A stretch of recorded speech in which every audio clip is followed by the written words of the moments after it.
Ito na mga katribya po yung ating napitas.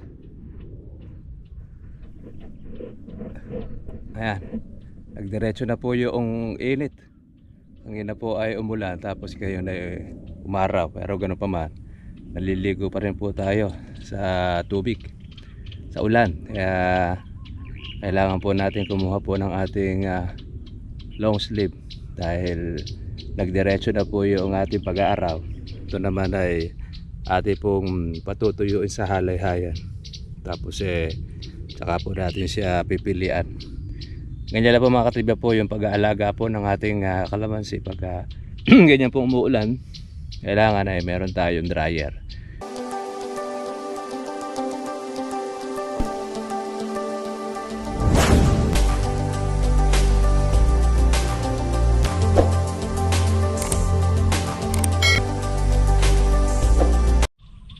Good morning po sa inyo mga tribal. Welcome po sa aking YouTube channel. Kamusta na po kayo mga ka-farmers? Maulan pong araw. Ngayon po medyo huminto po ang ulan. At siyempre, kung mo po mga ka-tribal po ganyan pong umulan at makulimlim, siyempre ang ating kalamansi, nag-iiba rin naman po ang presyo. Ngayon ay tumaas po ang presyo ng kalamansi na ating pong pinipitas. Dahil kung siya ay basa, kailangan ay magtitimba po tayo. Harvest tayo mga katribya. Naka-ready na po tayo para po sa ating paliligo. Dahil ang ulan po kasi mga katribya, natin alam na magbubuwas pa uli. Kasi kanina pa pong maga nag-uumpisa yung ulan. Kaya tayo, pitas tayo. Kunin na lahat ng mga malalaki. Magandang balita. Dahil kahapon ay sa Kabanatuan 1.5 ang presyo ng kalamansi. Yung pong asking.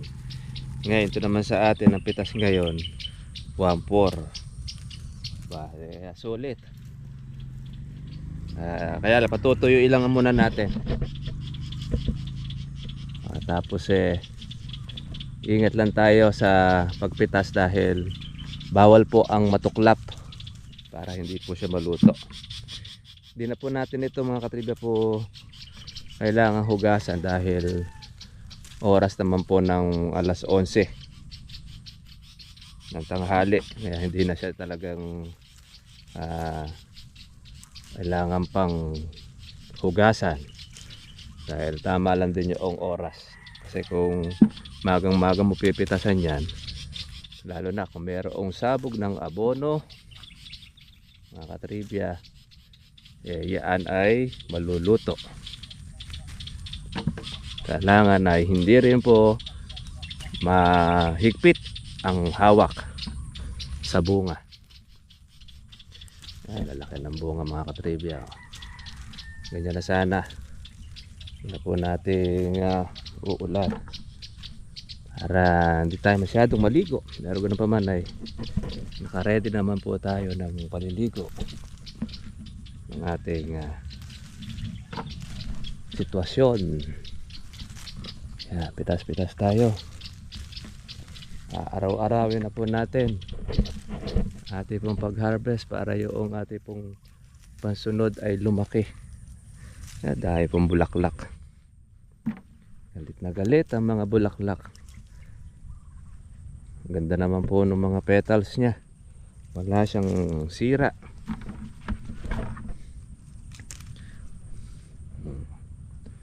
Sayang yan. Kaya kukunin natin muli ang lahat ng ating pwedeng pitasin. Ayan, nabukod kaya ganado sa pagpitas mga katribya. Ito po yung mga buko, sila laki na ng mais. Kaya yun marami-rami yung ating namang gaholin. Ang ating pang July malalaki na rin. Baka sa katapusan ay pwede nang mapilit yan kung maganda po ang presyo. pwede na, para di siya abutan ng pagbaba.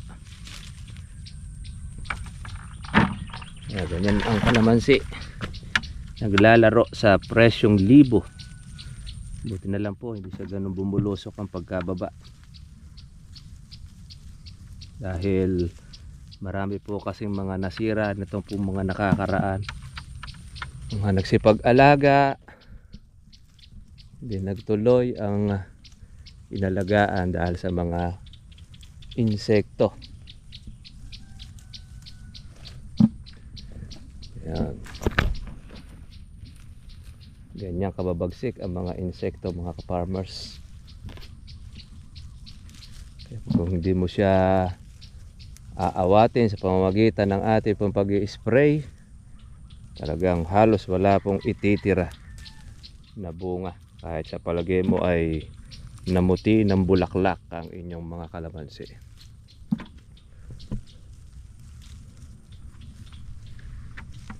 Itong bandang huli ay talagang hindi naman po natin ito tinigilang alagaan, kasi pag ikaw ang huminto, lugi ka, wala kang pambawi. Sa atin basta't buhay ang kalamansi, mga katribya, meron kang puhunan, pwede, makakapag-alaga po tayo palagi. Yan ang sekreto sa kalamansi. Hindi natin dapat natigilan ang ating pong pag-aalaga, kasi diyan ka kukuha ng pambawi. Pag yan ang hinintuan mo, wala kang magiging pambawi sa susunod, wala kang magiging puhunan.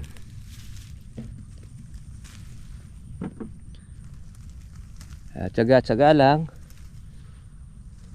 tiis-tiis. Kung ano yung ipagkaloob na presyo, patasin natin, pagpasalamat sa itaas. Dahil darating din ang pagkakataon, dadami rin ang bunga ng kalamansi ninyo. Kaya kagaya ganyan marami tayo magiging pansunod. Ito pong buwan ng July, pag hindi magbabago ang presyo, di swerte. Bumaba halimbawa ang presyo, okay lang din, dahil meron tayong panggastos. Panglalagay rin naman natin dito sa ating pataba, pang abono sa ating kalamansi para doon sa mga bunga. Kaya lang ngayon, hindi muna po tayo maglalagay dahil marami pang mga buko. Pag napitas na po natin yung ating pang August, tsaka lang tayo ngayon o pwedeng maglagay. Kaya pahirapan ngayon ng pagpitas dahil umuulan. Ngayon lang po medyo huminto. Kaya tumawag uli yung buyer. Noong una hindi sumasagot, nung malaman na wala pong makuha sa kabanatuan at nagkakaubusan ng kalamansi, ayun, doon po ngayon nagkuhan po ang buyer, order. Magkukulang kasi siya ng paninda, kaya susunod naman sila sa presyong gusto mo. Yan naman yan, dahil wala na silang makukuha ng iba. Ang ganda po mga katribya, pagka po ang kalamansi mababa, pwede mo siyang timbain, tapos hindi siya maluluto. Mahirap pa pagka hinahagdan. Pagka po hinahagdan kasi gagamit ka talaga ng taparera o kandonga.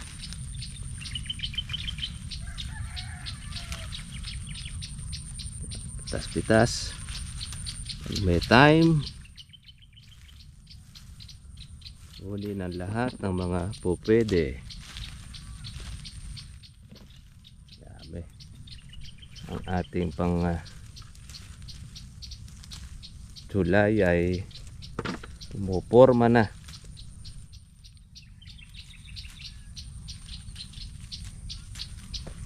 Yung bulaklak naman niya suson-suson. Ito yung gamit natin, timba sa maulan para hindi po siya masira, mga katribya. Iwas luto. Yan ang number 1 na ginagamit natin pagka po umuulan. Hindi siya versado, hindi po naiipit sa ating balakang.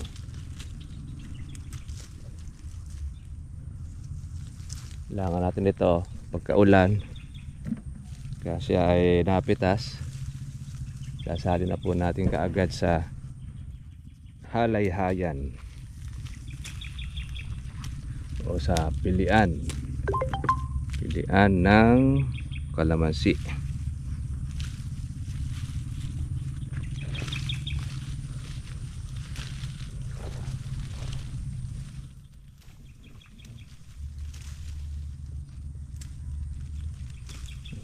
Yung loob at ilalim isilipin natin po maigi. Nandiyan po kasi yung mga malalaking bunga, oh. Actually dyan tayo nakakarami pagka po marami po ang mga malalaki bunga na pitasin.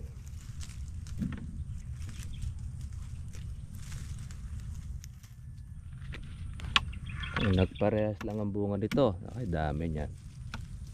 Kaya lang siyempre dahil sa dami ng insekto, kinamitan mo na po ng mga talagang matatapang rin na gamot, talasan na hindi nila pinansin.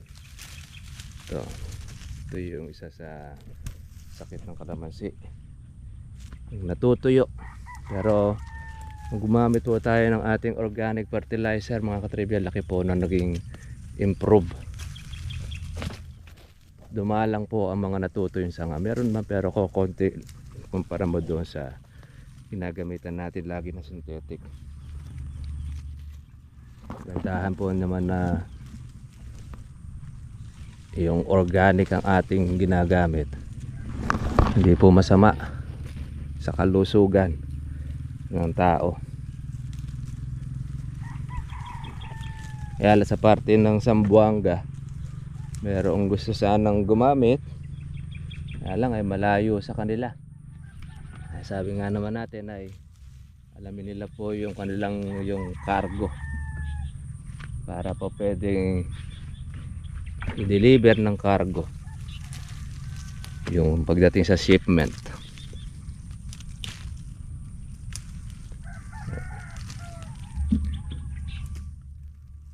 Pitas-pitas habang walang ulan. Ayan, pagka umaraw, Jack, negro tayo. Wala po tayong long sleeve eh. Hindi na tayo kumuha ng ating long sleeve dahil pag umulan eh mababasa rin. Pero pagka ganito okay lang siya at makulimlim. Basang basa yung kalamansi, oh. Pero ganda po ng dahon niya, mga katribya. Healthy ang ating kalamansi. Pati yung bunga niya malalaki. Lalo na yung ating pansunod. Hindi pa man ay nakakawa na siya. Nakayok-ayok.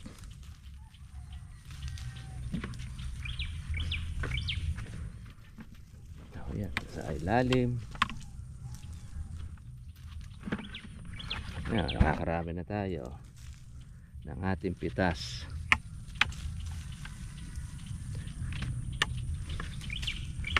Kaya sa tag-ulan, mga katribya, marami pong natatakot na pumitas nito pagka hindi po alam ang gagawin. Kasi pagka hindi alam, mangyayari dyan, maraming patse. Luluto po ang bunga. lalo na kung hindi pa marunong pong pumitas at marami siyang mga tuklap. Sasayang, nare-reject, kaya natatapon ngayon yung kalamansi dahil hindi mabili, kung hindi bagos dahil sa sira. Ngayon maiiwasan natin ito. Alamin lang natin po yung po pwede gawin. Una, dapat huwag kayong pipitas ng alas 6 ng umaga. Dapat ang pitas mga alas 9 ng umaga. Kailangan tiktik po ang hamog. Pag umuulan naman, bawal din pumitas ng maaga rin. Kailangan din mga alas 9 rin o alas 10 ang pitas. Tapos pag diretso ang ulan, at kayo wag nyo na pupunuin masyado ang laman ng timba o laman po ng taparera o kandongga o football, ano man ang inyong gamit-gamit. Bawal punuin para hindi po siya maluto. Tapos bago salin, kailangan mo ng buhusan ng tubig. Pwede naman po yun yung tubig sa nawasa, o kaya tubig poso ang ating pandidilig. Saka natin ilalagay sa halayhayan or dryer. Tapos patitiktikin natin. Pwede nyo pong lagyan po ng blower para maagad po matuyo. At pagkatuyo na siya, alisin nyo na po yung mga tuklap tsaka po yung may mga luto para hindi magkahawa-hawa. Ganun po yung technique natin ginagawa. At least hindi siya masisira. Hindi magrereklamo ang buyer na luto ang kalamansi dahil naingatan. Kaya nasa pag-iingat din at ang pag-aalaga ng bunga ang ikikita rin po noong bumipitas, pati rin yung buyer. Pag hindi alam alagaan, ang mangyayari malulugi ka pa. Kaya pagka hindi po ganun ang gagawin ninyo, huwag na kayo magpapitas. Tayo nyo na lang pong gumanda po ang panahon para siguradong hindi po maluto ang inyong kalamansi. Yan po ang technique. Ngayon, lalo na kung iyan ay galing sa kumakain ng kasalukuyan ng pataba, delikado po yun. Prone yun sa pagkaluto ang bunga. Yan ang technique na pamamaraan na ginagawa natin.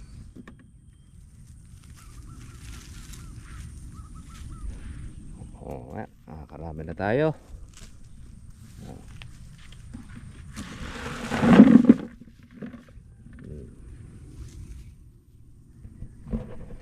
Okay, pitas muna tayo ng lalong mas marami. Ito na mga katribya po yung ating napitas. Ayan, nagdiretso na po yung init. Ang ina po ay umulan tapos kayo na umaraw, pero gano'n pa man, naliligo pa rin po tayo sa tubig, sa ulan. Kaya kailangan po natin kumuha po ng ating long sleeve dahil nagdiretso na po yung ating pag-aaraw. Ito naman ay ating pong patutuyuin sa halayhayan, tapos tsaka po natin siya pipilian. Ganyan lang po mga katribya po yung pag-aalaga po ng ating kalamansi. Pagka ganyan po umuulan, kailangan ay meron tayong dryer para po at least noon pagka po isisilot po natin sa bag, hindi po sa basa. Kasi pagka po basa, may possible po siya na masira, lalo na kung ito po ay merong pataba. Pero ito naman po sa atin, wala naman po tayong pataba pa na inilalagay dahil hanggang ngayon kinakain pa rin pa niya yung dati natin pataba, yung ating organic fertilizer, tapos yung 2100.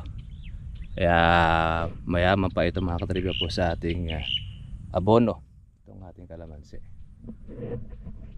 Yan, ang oras po natin ay alas 12.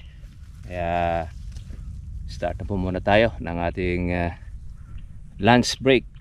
Pero meron na po tayong isang red bag na napipitas. Bali dalawang bag po ang ating target na mapitas po ngayong araw. Okay, mga katribya, tayo po ay uwi po muna para po makapananghalian.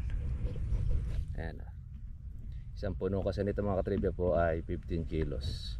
Kulangan naman po siya ay mga 1 kilo na lang. Ito na mga katribya po yung ating pitas. Ayan po natin at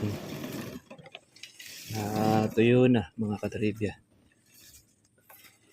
Ayan, makulimlim na uli, may madilim. Ayan, kunin natin yung ating hinog.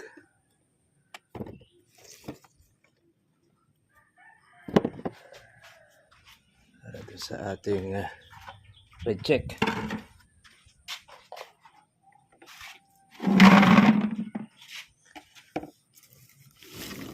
Baka maka 3 kilo lang tayo ng ating reject mga katribya.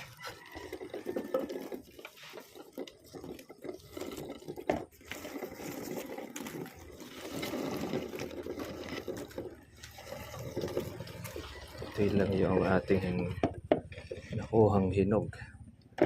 Hindi pa siya argabyado. Oops.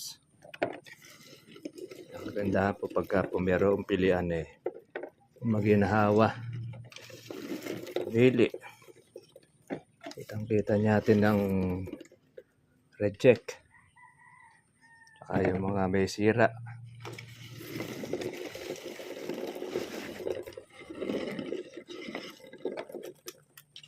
So sobra pa tayo.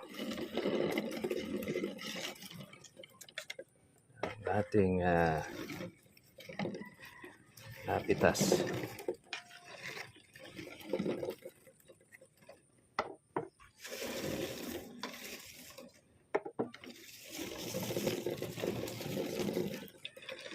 Malaki na bunga oh.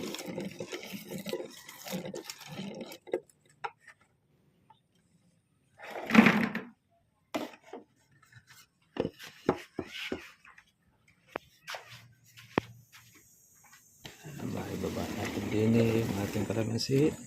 Kailangan na mataas yung sa unahan. Tapos mababa itong nasa dulo. Dapat ay mataas. Nasa una naman po ay mababa para bumababa ang ating kalamansi.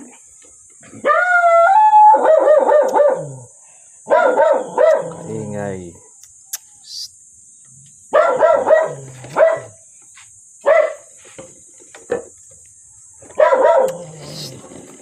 Yan. Natin ang kalamansi. Yung ating hinog.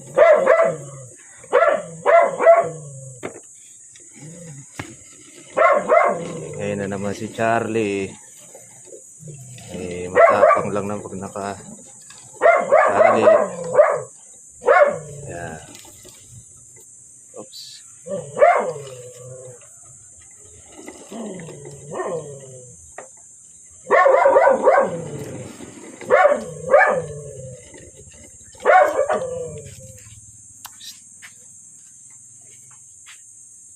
Ingay mo.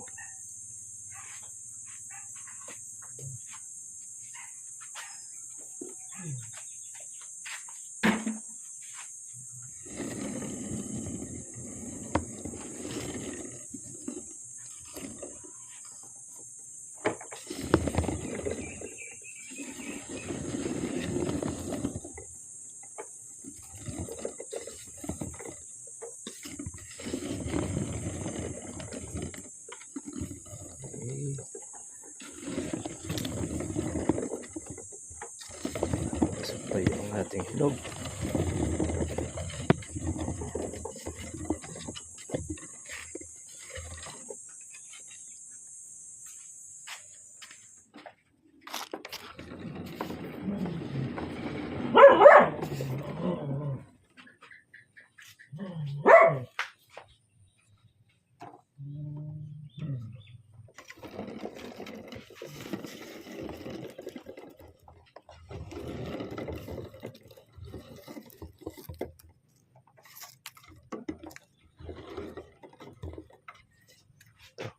Itong ating red bag mga katribya.